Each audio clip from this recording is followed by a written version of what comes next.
Lebanon is a tiny country of about 4.5 million people in the Middle East. It's bordered by Syria to the north and to the east, and by Israel to the south. And its unique position sort of makes it a cultural and ethnic crossroads for the Middle East. It was originally inhabited by the Phoenicians, and then over the centuries it was conquered and reconquered by the Romans and by the Assyrians and by the Ottoman Turks, and then more recently by the French. The result is that it's this really interesting mishmash of different cultures.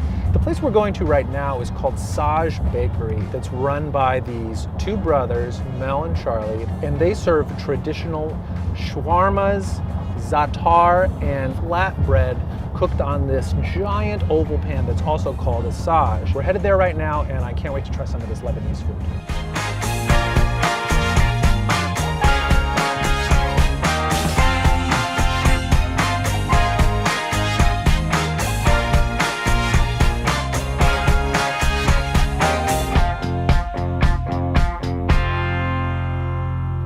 Hi. Welcome to Saj Bakery.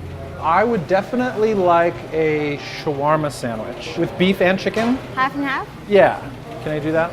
I want to try the menaush. Manaish, za'atar, or cheese with sujouk. Cheese with sujouk.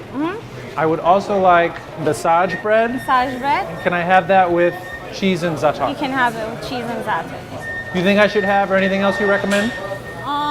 Number 3. It's Lebanese, za'atar, and veggies. Lebanese is the thick yogurt. That's yogurt. Okay, we'll try that too. This is going to be so much food.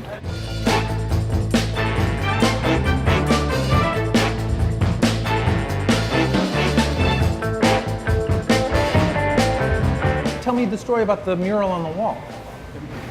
Or that, yes. Yeah. So obviously we're all about authenticity. So what we did there, our goal was to show how the Saj bread started. Back in the day, like thousands of years ago, up in the mountains of Lebanon. So that's exactly what that is. Right there. A man and his wife, she's making the bread, spreading it out, and he's putting it on that Saj, which is like that piece of metal, to make it thin and cook it. Charlie, how long have you been cooking? Since 12 years old. Since you were 12? And how I did used you? to help my dad used to be a butcher. Oh, your dad was a butcher. Go help him. After college, I went to culinary school. Oh, you went to culinary school. 6 years. Oh, that's awesome. Did your mom and dad both cook, or was it mostly your dad? Or Well, your my mom or- cook. Absolutely, all the Mediterranean people there, everybody cook at home. Mom's always cook at home. So like every time we come home, every night, every day, we have food at the table. Is she a good cook? Yeah. Oh yeah, she's great. Yeah. She help us here sometimes. She does? Isn't it the hummus and the tabbouleh? Almost sometimes she did. She make it. The tabbouleh also she make it.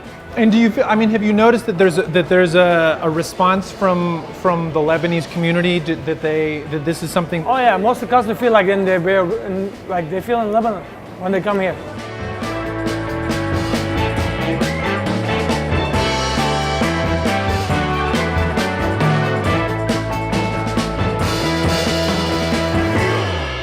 This is the saj bread that we saw beautifully cooked on the giant hot saj.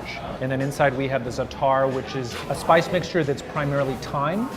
And then we also have some of this cheese, a salty white cheese that is also partially sheep's milk. It's just very simple, very large flat piece of bread filled with slightly pleasantly chewy white cheese, almost like a cheese curd. If you've ever had a cheese curd, kind of has that little squeak. And then you've got this floral herbal mixture that is it's a very heavy thyme flavor, but then you also get a little bit of olive oil and a little bit of sesame. Think of it as a Middle Eastern quesadilla or something like that.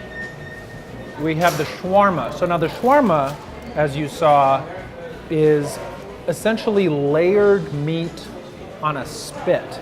The fat and all the delicious drippings from the meat kind of trickle down. All that good stuff gets down on the vegetables too, and it makes it taste really good. This chicken shawarma is A+. You get a lot of lemon, a vague kind of orange hint in the chicken, which is really, really nice.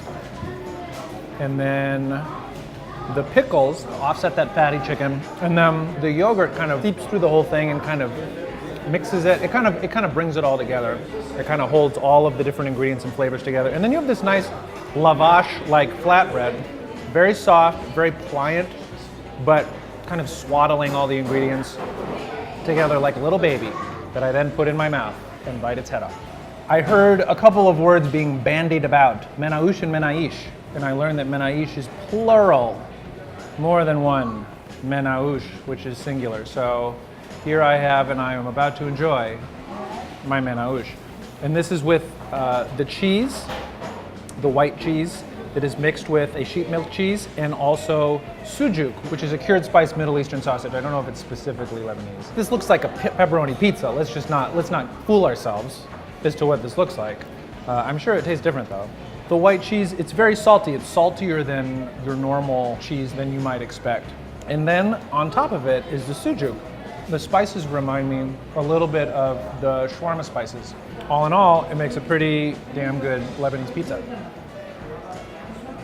Let's move on to our final menaish, za'atar and lebna, that is half and half, and then it is covered in vegetables. It's covered in a mixture of black olives, cucumbers, tomatoes, fresh mint, and it's all on that beautiful fresh flatbread. And also with the za'atar spice mixture. The flatbread is very well made and delicious. The consistency of the yogurt of the lebna is almost bordering on very tart. I think that reacts nicely with the strongly herbal sesame and thyme of the za'atar. This is lovely as well. I'd like to thank you all for tuning into this episode of Dining on a Dime from Saj Bakery in Granada Hills. If you'd like to watch more, please click here. It's not just one person, one idea. It's literally a bunch of people coming together.